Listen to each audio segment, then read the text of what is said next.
All right, welcome to our first video from Pliny, and this is going to be his letter 6.16, addressed to the Emperor Tacitus. We're going to begin with an indirect command, and that is governed by this second-person singular verb, petis, which can be often translated as to seek. In this context, you're going to be best to translate it as to ask. And again, this is in the second-person singular. The subject is understood to be Tacitus. And so in Pliny's voice, he's saying, you asked that, and this is going to be our indirect command going all the way to scribam, that I should write, this is going to be first-person singular present subjunctive. So you ask that I should write the exitum as your direct object, and that means the end, as in like the final days, of my uncle, it's your genitive, and then the dative referring back to Tacitus is the understood antecedent here, for you. And then we've got an ablative of means, the antecedent of which is referring to the letter that is being written about the end of Pliny's uncle's life, by which, and over here we have another present subjunctive in the second person singular, you will be able to tradere, to hand down. You kind of can imply a direct object of something along the lines of like information or an account of everything that's going to be in this letter. Various is going to be your adverb. It's comparative. More truly. You could even probably say more accurately. And then for this dative, we'll do either to or for posterity. So like future generations. And then he thanks the emperor for this request. Ago, gratias is the direct object, and idiomatically that means I give thanks. Next, we have Pliny again speaking in the first person, video, for I see concerning morti eius. Eius is referring to the uncle. And the implied subject of this next verb is going to be that death of his uncle. So if concerning the death of him, if it is celebrated, ate, this would be ablative of agent, referring once again to the emperor, then his uncle and kind of his legacy and everything that goes with him, scratch that idea. This will make it a little bit more straightforward. We'll just go straight to our accusative subject of this indirect statement. Immortal glory. And then you can just use esse propositam as a perfect active infinitive, would be placed down, and then we go back to the morti eius for the death of him. So to put it all together in a way in English that'll make a lot of sense, for I see that, now that we're in indirect statement, that immortal glory would be placed for his death if it is celebrated by you, the emperor. So therefore, ago gratias, I give you thanks for this task to help commemorate my uncle's life. All right, so in this next line, we're going to go all the way to the main verb here, which is a perfect subjunctive, which would be the verb he died. And then we've got this quamvis at the very beginning of the sentence that we'll go back to. So, although he died in the destruction, and then that's going to be sandwiched by two genitives of the most beautiful lands. And then I'm going to skip this next little section just for clarity in English. Quasi is going to be as if, semper, meaning always, as if always, and then this is a nominative referring to his uncle, still the subject of occideret, and that should best be translated as about to live, because it is a future participle.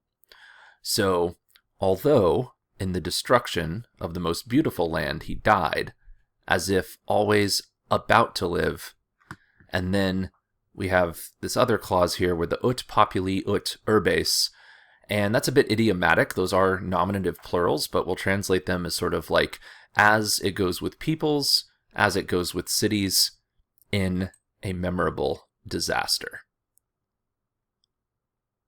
So there's just something that becomes almost immortalized by both people and cities that become part of a very, very sort of famous disaster, misfortune of some sort, in this case, the destruction caused by Mount Vesuvius.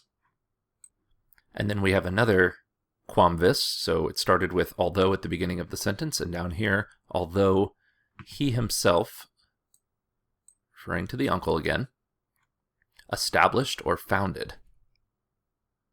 This is also your perfect third-person singular subjunctive, same as occideret.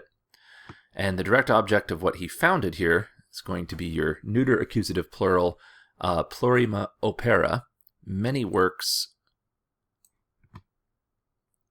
And then on the other side of the conjunction will imply works again, works that are going to remain, as another form of the future participle here. So opera will be modified in one side of the clause by plurima, then mensura. In the next sentence, our subject will be this word down here, which can often be translated as eternity. I think in this context, you could even choose something along the words of like the everlastingness, and that goes with the genitive of your writings, referring to the emperor's writings, since he'll obviously be basing his own account somewhat off of what Pliny tells him here. So the eternity of your writings, third person singular future tense, will add. We have an adverb, much.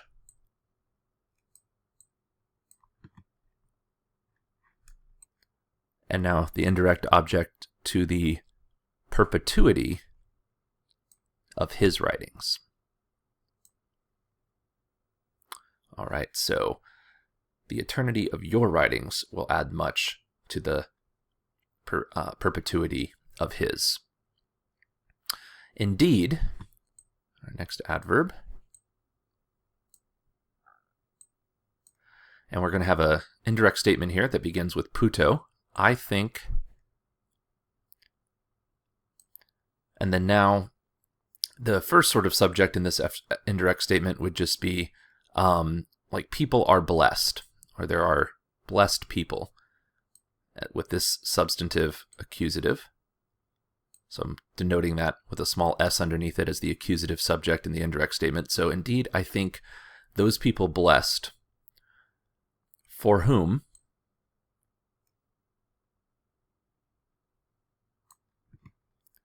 it is given, datum est,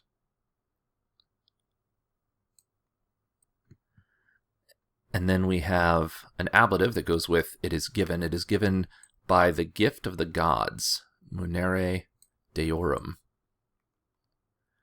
This is kind of generally like a fancy way of saying who are fated in some sense, but in this case, if your fate is going to be as good as what he's about to describe, it really needs to be seen as a gift from the gods. So for whom it is given by the gift of the gods to either make, facere, or do. And then we're going to treat this accusative gerund, it's accusative neuter plural, as substantive for implying just a generic things with it. To do things worthy of being written for scribenda, or to write. And again, we're going to imply things worthy of reading. And really, there's sort of an element of purpose that's denoted with these accusative gerunds, like to do things for writing that like necessitate writing, and that's why I translated it the way I did. And that would be also true for legienda, for reading. That must be read in a way. So if you can do or write either of such thing, then you're obviously given a type of blessing from the gods. Those are the people who are beatos, who are blessed, but then most blessed, truly,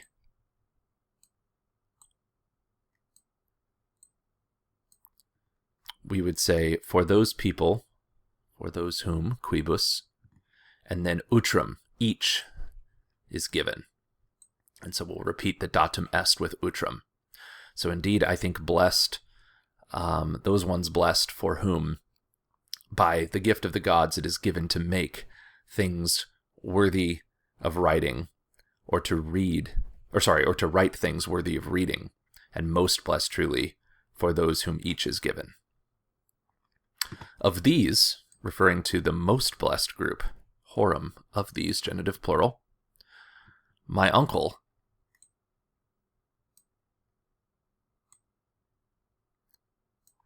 will be, we'll use the verb all the way at the end of the sentence here, in this number, in the number of these most blessed people,